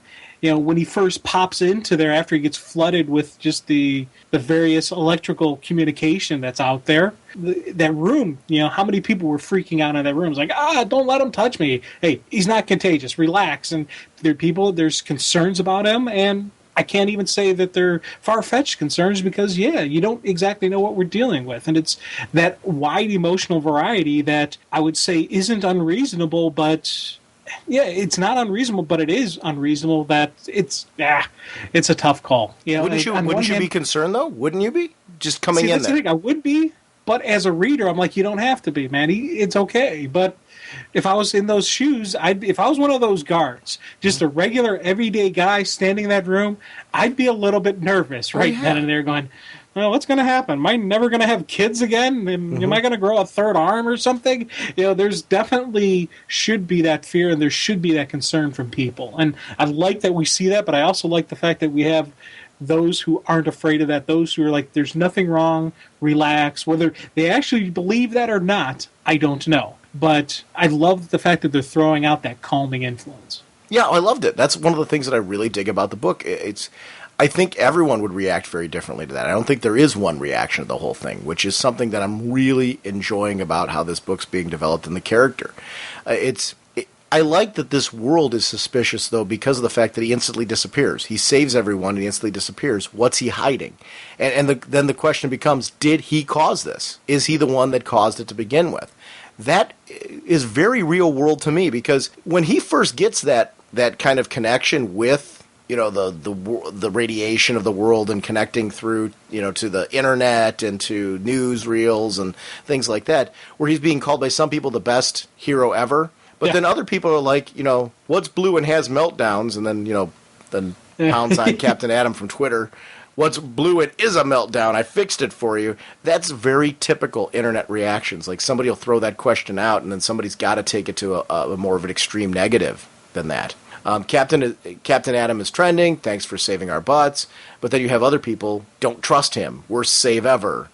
And it was things like that. I'm like, wow, what that would be your overload, because he's picking up other things like, we think we should break up, and hey, I'm safe in Jersey, and all that kind of stuff. But then people asking if he's dead, and I really loved that he was picking up different things, but most of his focus was on the ones that were pertain to him, because that would be the things you would notice first. If you're being inundated with tons of information, you're going to start focusing on ones that relate to you. I liked that. There was something really neat about the whole thing visually. I loved how that page where we see that with him, he's overwhelmed by what he's being hit with. And the page looks very overwhelming. I thought that was a great artistic page to show mentally what he's going through, to give us that kind of visual connection to the whole. Like, I felt I was in his head in that moment. Yeah. And that was something that really stood out for me as being kind of super cool to the whole thing. Another reason why issue 2 is started bumping this guy up my stack. I'm like, okay, I'm starting to connect with this guy. A character who before I enjoyed. One thing I want to comment on, when you mentioned Dr. Manhattan, originally the Watchmen characters were supposed to be the Charlton characters. So Captain Atom was supposed to be Dr. Manhattan. Oh, okay. So the connection that people are making isn't necessarily wrong. That was, when Alan Moore wasn't able to get those characters to use, or for whatever reason, when they became his original characters of Dr. Manhattan, and if you look at Rorschach is what was supposed to be the Question. Yeah. A lot of those Watchmen characters were, not a lot of them, all of them were supposed to be, Night Owl was supposed to be Blue Beetle. So if you look back at those original connections for those Watchmen characters, this is an opportunity now to really kind of explore what if it was Captain Atom? And what if it took place in the modern DC universe? So we're getting that exploration here, which I really appreciate, because this is an opportunity, because Captain Atom is not the same character. He's not the scientist that Dr. Manhattan was. Right. And I love that that's something that's becoming a problem for him. He's starting to have to try and learn as much as he can about science so he can, compose himself and put him together. But it's also a limitation when he's trying to cure that kid of cancer. He's talking about spinal fluid. He doesn't know what it is, so he can't do anything with that. It's a limitation for him. But if he knew what it was, he could. So he has to attack that a different way. And I love that determination of, here's my question. Did he really cure that kid? Or is that kid going to have side effects later? I love that he tried. Go ahead. I'm hoping he actually cured the kid and we're not going to get some issues from it. But you never know in the end. And I'm thinking that we're going to be okay with that and the kid's going to be fine. I can't see them going that route with him where he does this really cool thing where he's able to force himself down, shrink, take care of the cancer, and then causes a problem for the kid later. I don't think they're going to do that. But to be honest, it could actually happen. Yeah. So I don't know. I'm hoping it doesn't either, because it's kind of a personal thing with me, because my mom's been going through it for like the last 5.5 years. So when I see this opportunity for this hero to kind of take charge with it, I'm hoping this kid has a nice story. I liked how Captain Atom was so determined to make it work. Yeah. And just to see this guy do something when so much was working against him, because he doesn't know. He has to go with only what he knows when he's in there. I love that he instantly doesn't know how to fix it. He's got all this power, but only his knowledge is what will guide him and make it work. I love that. That felt very realistic to me. That added that human element that you were talking about in this whole thing as well, which, I don't know, this book is captivating me. The thing I loved about that sequence was, well, a couple fold. One, when he was inside there, just the way things were looking to him, way things came out around him. Again, it was another really cool visual piece combined with a cool story element. It was a great mesh and a great vibe that I really digged. But I also like the fact that he didn't want, credit for it. No one else saw him go in. They didn't see his energy form hovering above the kid's bed. It wasn't about him. It was about just saving the kid. And I thought that was a cool moment, a real personalized moment of him. That was the human side of him saying, hey, this isn't about a hero getting credit. This is about saving a little kid's life. And I love seeing that, story being told. And just, there's so much stuff leading up to these couple moments that I thought it was just a really cool building on exploration and definition of who he is as a person. I liked that his defiance in that sequence inside the kid's head.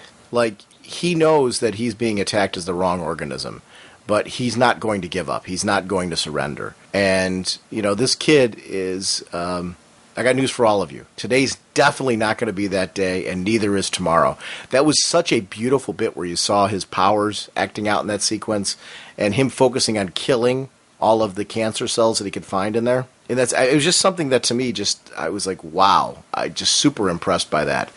Seeing that kid at the end, the bright smile on his face and all that, it's I don't know, there's just something, that's something that I really loved always about Freddy's art, was facial features, emotional sequences, and seeing those there and seeing the satisfaction on the face of Captain Atom afterwards. There's so many emotions that happened in this issue, from anger to a sense of loss to a sense of being unsure, that were just conveyed so well. I really cared about these characters as I was going through, and it was something. It's funny, as we were talking about it, like this book is, as I talk about it, this book is going up the stack because I'm thinking through more and more what I really enjoyed about it. And then there's this great bit at the end, and I don't want to stop talking about the book here because there's some things that we skipped in the beginning that I want to go back and talk about. But with this dog, and what's going on here? This thing's mutating and looking like the guy that it's facing. So is that thing going to fully mutate into the guy and take over for him? Because this dog was facing off against the other dogs. But what was it? I guess my question is, what was it before that? Because you had the two dogs fighting, and then that third thing shows up, who obviously morphed into the other dogs, right? That's how I read it. Yeah, now it's morphing into the guy. Is that how this is going? Yeah, I think this is some morphogenic agent that it's taking up the forms of things around it. So if it's this transmutational type of powers and whatnot, what's going to happen when it goes up against Captain Atom? And that's the first thought. I'm like, oh man, if this thing becomes a dog when it's fighting a dog, becomes a human when it's fighting a human, what does it become when it's fighting Captain Atom? Is he going to have to face off with somebody like himself? And how's that going to play out? I think is going to be kind of a neat... That's something I'm definitely looking forward to issue 3 in. Well, and here's the catch, though. It can only assume the form that he currently has. This is a guy who, I don't think, his form, because it's so unstable, he can become something else. Yeah. So is that where he's going to learn more about his powers and what he's capable of doing and changing? I don't know. The character's super cool. The Dr. Megala sequence where he's talking about his responsibility for the current state, how they thought that he died, and that when he came back, he was changed, and how that would be a responsibility for him, but this intense fear, Renita and those around her are... Renita's not afraid, but those around her are. I love her compassion. I immediately love that she's not seeing this horrific blue dude. She's seeing the noble man in there, and feeling compassion for what he went through, and what can we do to help this guy, to give him a normal life. I don't know, it was something that really, it just struck me, and, there's something about that character. She is somebody who's standing out for me, and I think it's important when you do a character like Captain Atom, you want to ground him. You don't want to make him so powerful, so alien, so distant from everybody that there isn't a human element, yet you want to see that the fact that he has these godlike powers and he is this godlike person, that it does have a negative impact on his life, and he has to find a way to balance that. You've got a duality here that this is trying to be maintained that is very hard to maintain. And that's what makes him interesting, the fact that he's unique. And we haven't lost the fact that this is a human that this has happened to, if that makes sense. Yeah. You know, I think if you cut out the human and he's totally this godlike alien, the alien-like creature that like we can't connect with at all, you lose readers, you lose people, because there's no connection to the guy. I feel for this guy. I would never want to be him in a million years. I feel sorry for him. I love his power set. I love that visually he's cool. He's somebody, like, if he came down, I would have trouble not fist pumping him, like when you were talking about that, because I'm like, what's Captain Atom, dude? But I would be leery. You'd be a little nervous, yeah. And he'd be okay with you being nervous about fist bumping him, but I think he'd appreciate you holding out your hand going, oh, yeah. Well, I would hope if he thought that he was going to infect me with something that he would give me an air fist pump or something like that. Yeah. Just say, hey, dude, back at you. You got the theme going on here.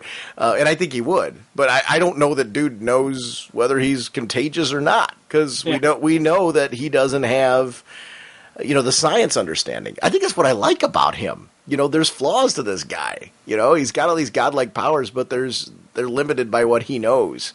I'm going to be curious, which leaves an infinite amount of possibilities on how he can expand and grow as the series develops. So this is one that I hope that people are digging, because I want to follow this through. Oh, big time. And it's, they're setting the line, they're setting the stage for some, political type intrigue, just some of the inner dealings between the one doctor, Scotty, who obviously digs the one female doctor who digs Captain Atom. Yeah. So you're definitely going to have a little love triangle or a possibility of one going on there. I like seeing just that kind of turmoil between the two of them. Makes you wonder, is there going to be a future where those two have to work together, Adam and Scotty, or how is this going to play out? Is he going to be one of those, is he going to turn into a villain? Is he going to be one of those people who are behind the scenes that, is sabotaging him?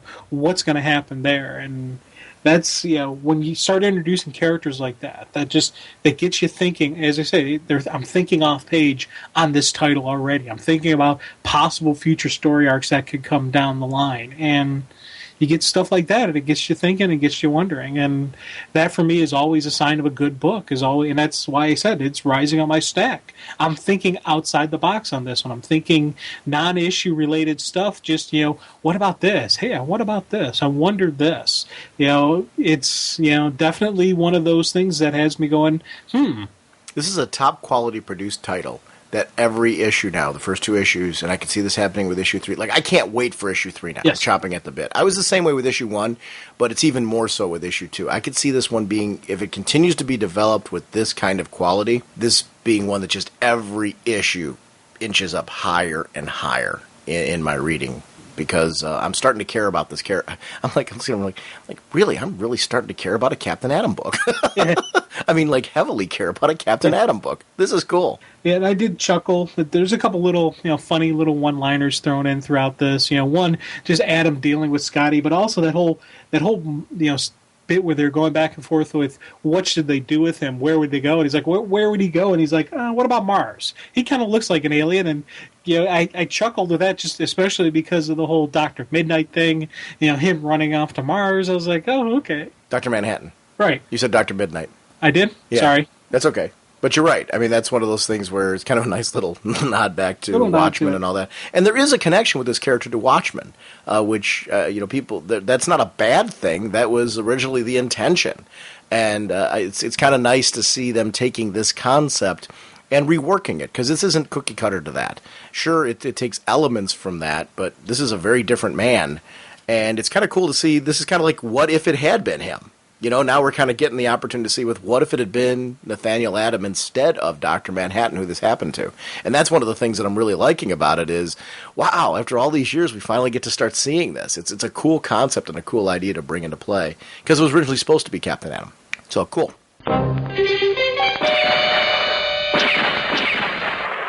Our next issue is going to be Birds of Prey, number 2, written by Dwayne Swarzynski, artist Jesus Saez, colorist Alan Pasalacqua, letterer Carlos M. Mangua, cover by Saez and Rufino, editor Janelle Asilin.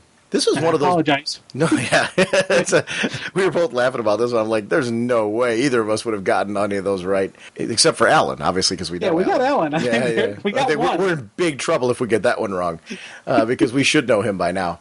But Birds of Prey has been one of those interesting series where it's so drastically different than what I read before. I shouldn't say it's drastically different. If you go back to like the original Chuck Dixon, when he put it together and was the two-person squad and that type of thing, this is really a rebuilding of Birds of Prey from the ground floor. So everything in the past has been thrown out the window. That's the way I'm reading it. This is like brand new Birds of Prey. Are you reading it that way? See, I have issue. I don't know exactly if there wasn't a Oracle version of the team or if there was. Because on one hand, when I read it through, it sounds like this is the first creation of it. Uh-huh. This is the initial birth of Birds of Prey, but, Black Canary does have some experience in this. And that's what makes me think maybe she was on the team before. She was, you got to understand though, Black Canary was around before the original Birds of Prey for years. So that doesn't necessarily, I agree with you that this is definitely a Black Canary that has experience, but she also doesn't feel like as much of a veteran as we saw later in Gail Simone's run. Right. She's not polished like she was in that run. So, I take it as we're going back to the original concept. I don't know, and I'm not saying that I'm necessarily the right one in thinking that way. It's the way I'm thinking right now. So I don't know. She could have experience, but it doesn't necessarily mean with birds, because I don't know that Oracle happened the way that we thought it did. Because if you look at the time frame wise, if it did, Oracle happened at a very compressed time frame. It was very small. But we haven't seen any references to Oracle at all. Yeah, and definitely didn't see any references to birds or any of that. So it does make me wonder, because my understanding with Black Canary was she was JLI, which just formed now, so we wouldn't have had a Black Canary in there, and she had Justice League, which I don't think she's ever been a part of a Justice League. Because we're seeing the formation and we're seeing the current. Well, we're going to see the current team eventually, but I'm taking it that she had some work somewhere, and I was thinking that it maybe was the birds, was her introduction, and that's how they're dealing with the reboot and with her character. Who was on that team though? That I don't know. That's the question, because if it was Oracle, Black Canary, and I don't know who else would be with the team, because Huntress made it sound like she's never been on the team in her mini. And Lady Blackhawk, if you take a look at that's not even the same Lady Blackhawk. Right. In issue number 2 of Blackhawks, which I like the new Lady Blackhawk. I liked the old Lady Blackhawk. But I don't know if that new Lady Blackhawk is going to be Zinda, a new version of Zinda, or if it's still possible that Zinda could have existed. But see, to me, I think everything I'm reading here is indicating that these characters are not. They have a history. I agree with you. Black Canary has been around before this. She's got a rich history, but I'm not entirely sure that birds ever happened for her on any level. I do agree that she and Barbara Gordon know each other, because we saw that obviously in issue 1. Yeah. But I didn't see anything to indicate to me that Barbara was ever Oracle with her. They just know each other. They're friends. They've teamed up before. Maybe it could have been Black Canary and Batgirl versus Black Canary and Oracle. True. Or she could have been a consultant to Black Canary. So there may have been some dealings with the two of them when she was still in the wheelchair. I don't know. I'm still taking this as a very green person. I'm taking this to be the first Birds of Prey in this universe, a la Teen Titans, because Teen Titans is the first Teen Titans in this universe. So yeah, and it's definitely, if that's the case, it's weird, because this is a book that, again, another one I was very nervous about and concerned about, because I so was in love with the Gail Simone version, with what she did with the team and everywhere that went, and just with Black Canary, I love the character so much. I was like, and I'm not seeing it's not jumping continuation where it left off, so that always makes a hiccup for me, and I got to get my arm around it. Now, this is another issue that, come issue 2, I have a much stronger feeling for, a much more connection with the book and with the characters than I did in issue 1. Yeah. Issue 1, I was like, okay, I'm going to keep reading this. I'm giving it a full story arc just because I got to give it enough time before I make an assessment of it. Issue 2, my assessment is getting more positive. It's rising up on the stack. It's no longer a book that I'm like, oh man, what'd they do? I'm not like, oh, okay, I'm seeing where they're going with this. I'm curious about it, and I'm in for another issue. I'm going to see where this goes. So it's, again, issue 2 is making me more comfortable with the character. like we've seen on a lot of the issue 2s that have come out, you give it some time. You got to give it a groove and, see where it goes from here. And this is, a different Birds of Prey than what I'm used to, but it's still, I'm getting an interesting story. I'm getting a pretty cool story, especially as this team builds. See, I need the separation, actually, from Gail's run. And let me explain why. Gail Simone's run on Birds of Prey is one of my top 5 favorite runs on any comic of all time. And I mean, I have no hesitation in saying that. I mean, I guarantee you, if I made a top 5 list of my favorite comic runs of all time, I would bump so many things to make room for that, because it was perfection to me. I loved every moment of that. It's why when you and I used to go, well, is it Secret Six this month or Birds this month? I think the longevity of what she did with Birds of Prey, from when the first issue she came on it, straight on through to the second run that she had on it, it just always had that same feel, but yet she kept kicking it up. I mean, it was always setting the bar higher and higher for those characters. It made me love and adore those characters. I guess what I'm saying here is I really need to believe that this is not meant to be the same Black Canary from that run, because of the fact that we're going back and she doesn't have the same experience, if you follow me. Like, she does feel more green.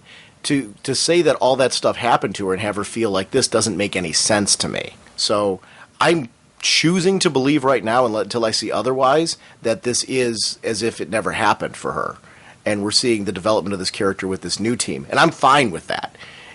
I don't want to find out later, though, that all that stuff that Gail wrote happened with her. I mean, how does that work? It just doesn't work. You know what I mean? So I guess I would prefer to believe that it didn't happen, because it just makes logical sense that it didn't happen. Oh, definitely. If this is that same Diana, then I will be, what? Yeah, huh? Yeah. This really does have to be a different person than what we saw before, because just the way the way she's dealing with things, and you keep mentioning that she is experienced, but there is still a little bit of a rookie, vibe to her. There's still a little bit of, she doesn't have that same confidence level that she had. She doesn't have that same type of style and skill that she had before. She is a cool character, and I'm not knocking her, and I'm not knocking the way she's being written.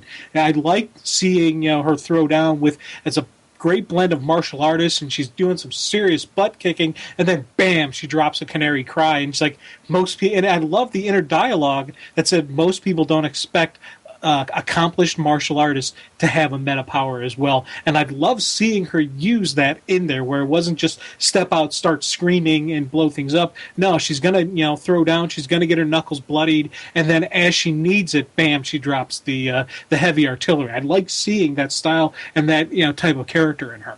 I agree with you. It's one of those things where, as this book has gone on and I'm seeing the development, I actually really like that a lot of the narrative is told from the perspective of Black Canary in this, because she's a character I want to get to know again. I do feel one of the strengths of the writer is that he understands the character of Black Canary, a younger Black Canary. Where there's a strength to her. She's human. There's a confidence to her. I think visually this book is stunning.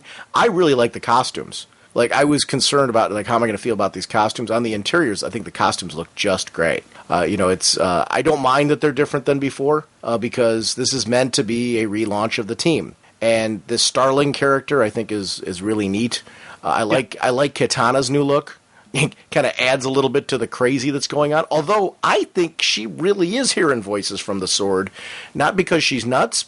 I think we're going to find out that she really is talking to her husband. I 100% think that the husband's in there and that she can hear the voices, and I'm not taking that she's crazy at all. And I kind of like the fact that how they're playing her off and how she's dealing, and just everyone's how they're dealing with it.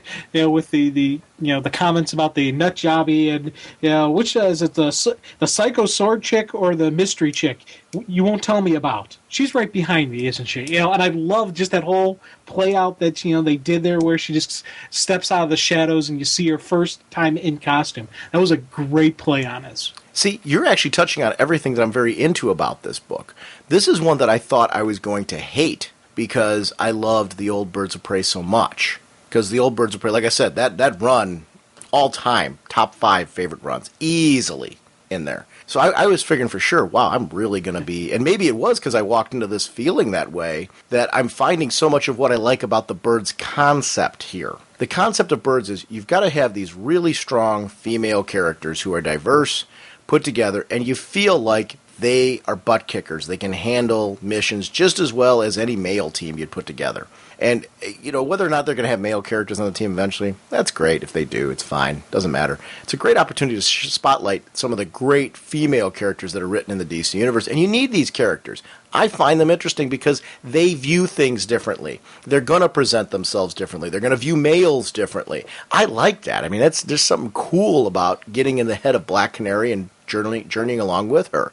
And this is Black Canary. Like, there was no point in time during the story that I felt like it wasn't Black Canary. I feel that her circumstances are different. She is being accused of murder, so she's on the outs. She's on the outside. I agree with your assessment that she may never have been a part of the JLA. I don't know, JLI, I don't know that team ever existed the way that we're thinking it did. I'm thinking that the JLI we're seeing now might be the ground floor of that team as well. Definitely. So I don't know that Black Canary was ever on a super group before now, or we might find out that she was as the time develops. It's one of the questions I have. I want to know more about her history, because we don't know what it is with her. Yeah, and we talked about costume earlier, and you mentioned, I gotta say, this is one of the costumes that I actually like this costume better than her previous creations. Really? Yeah, this is one of the costumes that it's not like, oh, I'm okay with the changes. I'm like, you know what? I really like this costume. This is, again, one of those, it seems like something a superhero would wear. It's not fishnets. It's not just, some, looking outfit. This actually looks like a practical, armored type clothing that she would have that protects her. There's probably some little trickery going on inside the suit that we'll later find out about, or who knows, maybe if it's just it looks cool. There's just something about this costume that I like this better. It's more it seems more practical, seems, again, more realistic. Yeah, I definitely would say this one over her the previous run. See, the leggings are fishnet style. But they're not actual fishnets. They're still going to protect her legs. And it's not just fishnets that rip at the first sign of scuffle. There's some substance to the pants. Yeah, and she's had costumes like that before. Throughout the years. I don't know that I have a preference. I guess what I'm saying is I think the costuming in this book fits this book. And I think that's really what's important. I think the costuming before fit that book. So I don't know that I have a preference between the two. And I mean, that's not to say that you're wrong for having one. It's just, for me, I don't know, I loved the visual style of the book before. I love the costume style. This is one where I honestly think it would have been a mistake to give the costumes that they had before, because I think you really want to show, no, this is different. These are different, Black Canary especially, I think it's really important to show. Her status quo is very different. And I needed that visually. I think it helped me as a fan of the previous Birds of Prey to separate it, was the different costume, the whole different look, younger appearance of her, because she looks younger. I think she's being drawn younger. But I agree. I echo your comments on loving the costume, because I do. I think it's great. I think the book visual style, right down from the colors to everything, it's those costumes have got to be a home run hit for me. I actually will go out on a limb and say I like the costumes even better on the interiors than I did on the cover. And I like the cover, but on the interiors, there's a little bit of a difference in how they're colored. Yeah. And I really like the interior coloring of like Black Canary's costume in particular, I think benefits on the inside.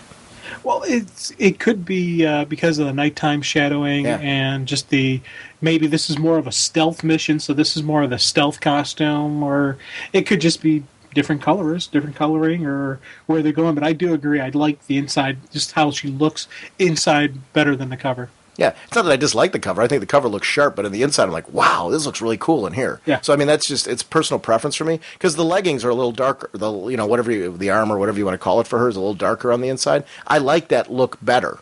It just kind of fits, like you said, a stealth mission, which this team seems more like a hit squad, a target squad.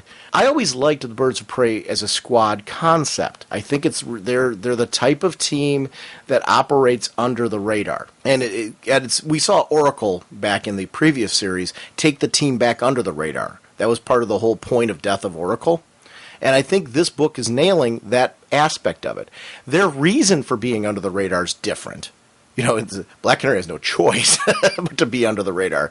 But yet, I think that's an essential for this book. I did like the whole thing with Starling sending Black Canary to try and set her up with the guy. Because I do feel that's something that someone would do for a friend if there's an opportunity. You're sitting here like, okay, It's a girl who's a little lonely. Probably, she's all about work.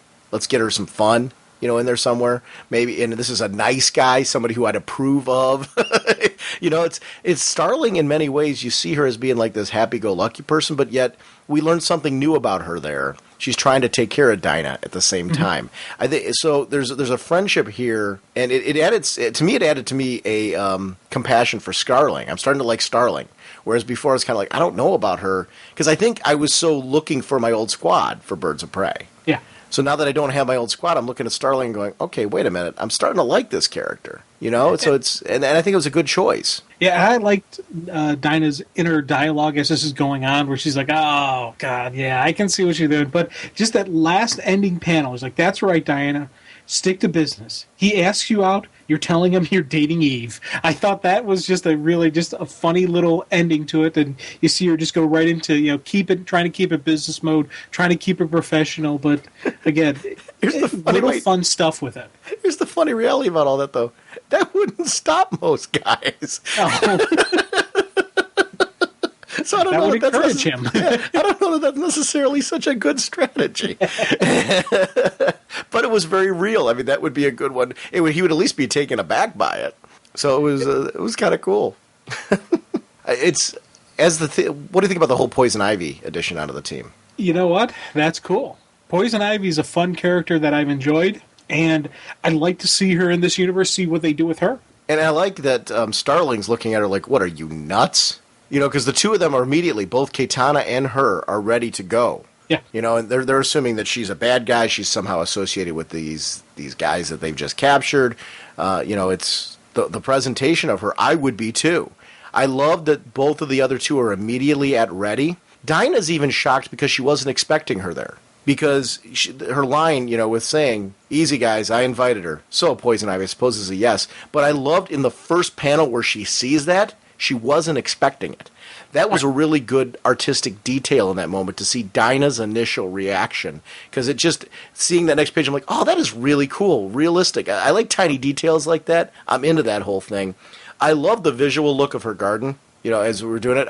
I didn't mind her costume being more earth tone based, instead of the green that we're used to seeing with Poison Ivy. I wonder if we're going to see in alternate appearances of Poison Ivy that we're going to see different color costuming from her based on the vegetation she's working with or something. I don't know. I didn't have an issue with it not being green, though. Here's how I took it when I read it. Okay. We're in fall, and the leaves are changing. And if you look at the plant and vegetation around there, there's some where it's turning from green to red, so it's so naturally she would change as well. That's how I'm reading that whole panel. That's cool. What do we see her in wintertime with then? Twigs? I don't know. I don't know how we're going to do that. Well, you got evergreens, so maybe. That's a good point. She'll be she'll have pine cones. She'll be piney.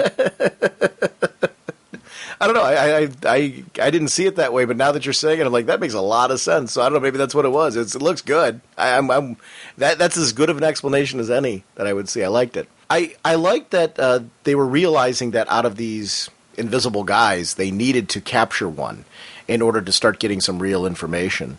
And now having Poison Ivy there, this would be a good use of her. That her toxins and things would be able to get some information out of this guy that maybe the three of them couldn't normally get, which I saw as an immediate possibility of like being her first contribution to the team. Yeah. It's neat because with Katana killing these guys, I never once had an issue with it. I didn't sit there like, oh my God, I can't believe they're killing off bad guys. It made sense that she was doing it. Now, Dinah's not killing these guys. She's taking them down. But Katana, Eve, hey, they're going to do their thing. And they're going to, they dance on the line. They cross over the line. And there's a weave back and forth between it. And I'm okay with that. Yeah, it's a different team. It's, this isn't a team that's run by Oracle. And that's part of the reason why I'm thinking that didn't happen. I think I would have a lot of trouble with Dinah being associated with them if it did happen. And allowing all this to happen. This is a very young Dinah who circumstances has thrown her into this different place. It's clear she's the one with a lot stricter of a code for herself. And I'm curious to see what the team looks like as it goes on. I don't know. I like the squad. I am into it. And the separation between the two themes for me is extremely important because I'm not connecting it to the old book, which I don't know. I don't know if you found that was something you needed. I did. I found that I needed to feel like this was a fresh start. and yet to feel like that this is Dinah Lance, which is an interesting contradiction in what I'm saying, but it's not. I feel like this is a young Dinah Lance who's been put on a little bit of a different path because of circumstance. This is not the one who married Green Arrow. Oh, definitely. And you know what? That's why second issue, I'm enjoying it more, because when I went into that first issue, I was still thinking that the same team, continuation, what's going on, and I had to do a reboot in my head for Birds of Prey. And once you get that full through and you get locked through, then I'm able to go through and I'm able to enjoy it more. And this is another one where I know issue 3, 4, when this first story arc wraps up, though I got to feel every little bit more information I get, the more I'm going to appreciate the title and the more I'm going to want more. Yeah, I'm starting to have fun with it with issue 2. That's really what it was. Issue 1 I enjoyed. Issue 2 I'm starting to have fun. And I mean, there's a distinction there for me. Yeah. You know, it's I'm like, okay, I'm getting into this. It's I've separated it. And I don't know. It's a good book. It really is so far. I hope it maintains, kind of like we were talking about with Captain Atom. This is rising up the ladder for me as being one of those books that it's starting to be a contender for other titles. That before, like, issue 1 were like out of the starting gate, like top 10 titles. This is one of those that I could see Birds of Prey, if it continues down this path, getting back up to being a top 10 title for me again, like it's always been.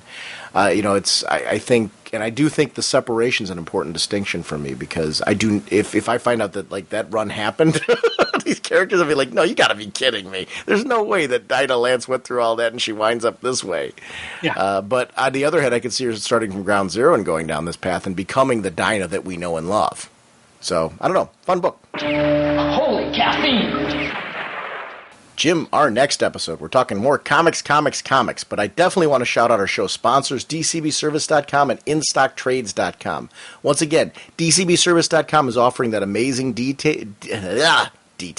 amazing deal on the number 4 issues of DC's New 52. $159.48 regularly, 50% off, only $79.74. And they are relisting all of the number 2 issues. They're only available limited quantities, so if you miss this, please remember to go to DCBService.com and order them now. That's at $79.74 again. So if you're like, wow, I picked up the number 1 issues, I'm finding more that I liked, I'd love to get them at a deal, this is a great opportunity to do that. Go in with a friend. You know, if there's somebody that you know of that maybe between the two of you, you're missing some of the issues, it's a great deal for getting those number 2 issues if you missed out on them. So I want to thank DCBService.com for continuing to support that. Remember to shop at their digital store and get those discounts, 5%, another 5% off from shopping at DCBService.com for those digital books. And over at InStockTrades.com, the Flashpoint hardcover. $22.99 regularly, 40% off, only $13.79. I want to thank DCB Service and InStockTrades.com for continuing to support our show. And, James, voicemails will be back next week. Our show voicemail line is 1-440-388-4434. That's 1-440-388-4434, or Dr. Norge on Skype. I'm really not feeling well this episode, so we're going to kind of wrap up now, and I will bring those all back next week. So any voicemails that have already been called in will be on next week's show. Any new voicemails will be on there as well. It's also Dr. Norge on Skype, as I mentioned, so please make sure to send in your voicemails. We love having you a part of the show, and we don't know what we're talking about next week yet. We're going to continue our exploration of the New 52, so grab another batch of titles that we're enjoying to tell you why. And we're going to keep going until we get through all the New 52. So we will see everyone next week. Bye. Flying through space and time, 1,000 different lifetimes. Faded for love and loss and incredibly clear sightlines. Swinging your mace around, such a practical outlook. Helping the JSA and occasionally supporting your own book. Hawkman, Hawkman, eagle eyes can't see. Hawkman, your plan and what you do to me. Hawkman.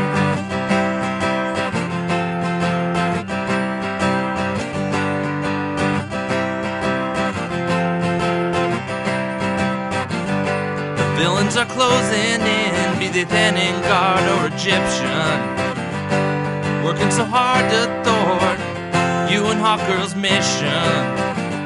The odds are not on your side, and and danger seemed to stack up. Things would be so much easier if you would just call for backup. Hawkman, Hawkman, eagle eyes can't see your plan and what you do to me. Hawkman, Hawkman, eagle eyes can't see. Hawkman, your plan and what you do to me. Hawkman, talking about Hawkman.